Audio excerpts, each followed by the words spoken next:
Hi everyone,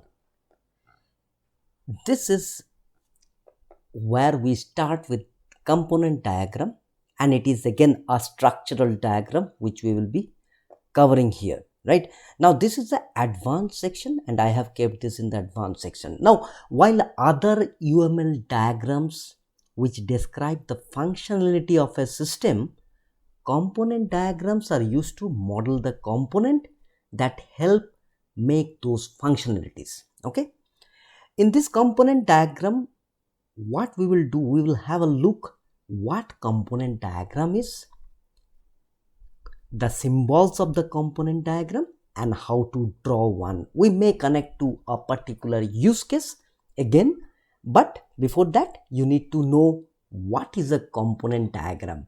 Now let me quickly go to a component diagram section and open anything which is existing at the moment with me. Okay, so I'm just opening a component diagram.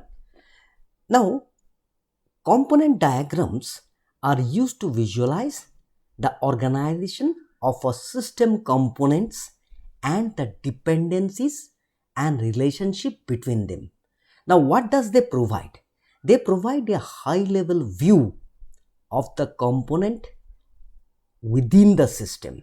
Now, the component can be a software component such as a database or an user interface like this, or a hardware component such as a circuit, microchip or device, or a business unit such as supplier, payroll or shipping, anything. Okay, now component diagrams, why they are used? They are used in component based development to describe system with service oriented architecture. Now remember this SOA, service oriented architecture. In those cases, it will be easy for you to draw a component based diagram and describe that system. It will show you the structure of the code itself. Okay, and that can be used to focus on relationship between components while hiding the specification detail. This is what you need to remember. This helps to communicate and explain the function of the system being built for the stakeholder. Who are the stakeholder? In this particular case, customer and the credit card agency. I will be just shortly explaining you this, but before that, these are something you need to know.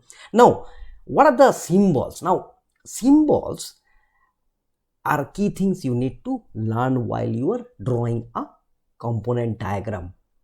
Now, a lot of notations you must have done already, but there are three ways the component symbol can be used. Now, you can see a component symbol can be drawn like this. What you are seeing here, there is a symbol like this where two boxes are coming and a component name you have to give that. So here you can see a ticket seller is a component name. A kiosk interface is a component name. The check interface is a component name. So whatever you see with this symbol, you need to immediately identify these are components. Now, rectangle with component icon in the top right corner is something you will see and immediately understand, okay, this is a component diagram. Now, rectangle with a component icon, what is that means? It means it is a component stereotype. This is what you need to remember. Now, what is this then? What is this? Now, see, by this symbol, you should be able to map that this guy is going to eat someone. What does that mean? That this guy, the ticket seller, is exposing an interface and this guy is eating that interface, means consuming the interface for certain use. What is the use? That I will shortly explain. But interface in component diagram show that how the components are wired together and interact with each other. The assembly connector, this is the connector. Okay, now the assembly connector allows linking the components required interface. This is linking, right? The kiosk interface is linking with the ticket seller. Okay, now this is represented with a semicircle with a solid line. This is what? A semicircle with a solid line. This is a semicircle with a solid line. This is the interface which is going to consume, right? Now this is the assembly connector, which is the required interface with the provided interface. What is the provided interface here? This is the provided interface. Now how it is represented? With a circle, complete circle. This is half circle in the other side, and this is a complete circle with a solid line which is coming from another component. This is what you need to remember. Now what does this shows? This shows that one component is providing the service and the other is consuming the service. That means this service required this service. That's why this is coming. One more thing to remember is about the port. You can see this port, right? Now what is port? Port is represented by a small square. You can see a very small square at the end of the required interface. Now it can be here or it can be here. The port is used for what? It is used when a component delegates the interface to an internal class. Now if you have a class which is delegating something to another class, or if an interface is delegating something to a particular class, you can use a port. How to use port?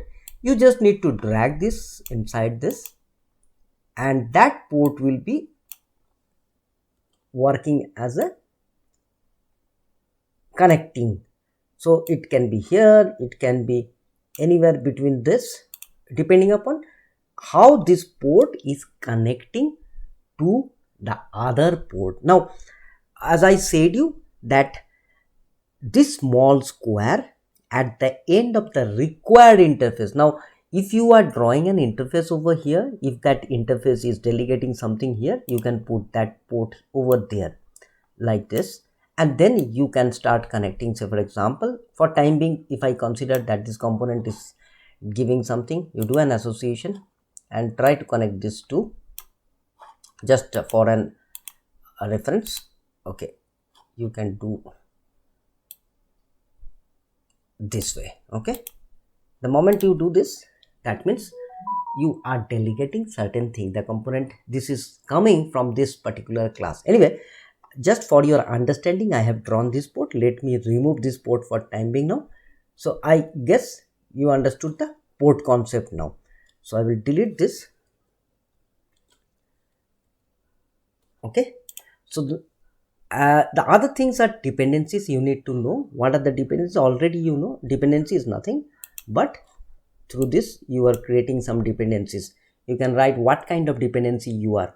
So you can show more details about the relationship between the two components using APOL and a socket notation. This is a notation for the provided interface or the required interface. This is the provided interface, right, which is exposing something, and this is the required interface. This is getting something.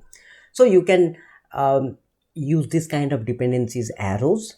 I can again remove this one, and later I will be drawing from the scratch a new one. Okay, in general, how to draw a component diagram, you can see that in the use case diagram we have seen that we are relating to the actors. So you can bring the actors inside the component diagram, and then how the components are getting used. So basically you can use a component diagram when you want to represent your system as a component and want to show their interrelationship through the interfaces. It helps you to get an idea of the implementation of the actual system.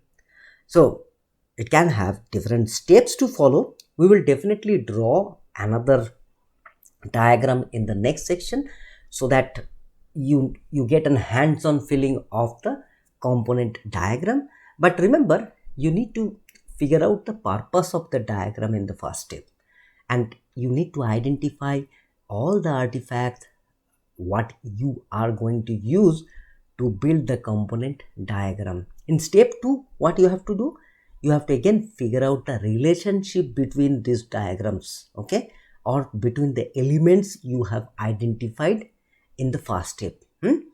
And in the third step, what you will be doing, while you will be drawing this diagram, you add the component, all the components you have. In this particular case, we have 4 or 5 components, 1 2 3 4 5 6 components, right?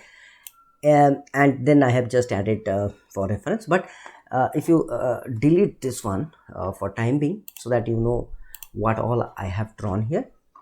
I have added all the components, then I am grouping them with other components, right?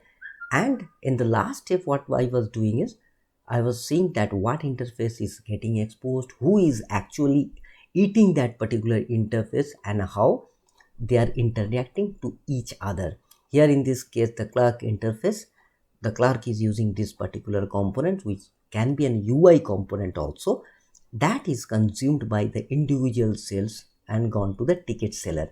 The ticket seller is actually consuming the purchase database, from where it is going to know how many have purchased that.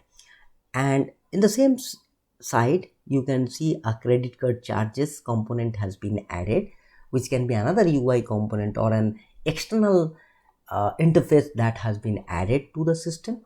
And there is a manager interface who is managing this. That's all in this particular diagram, and this is what you will be following while you will be drawing any kind of component diagram. In our case, for student course example, we will do something so that you will be getting a real feel of the component diagram. So that's it guys here, and that is what you need to remember. Let's move to the next section.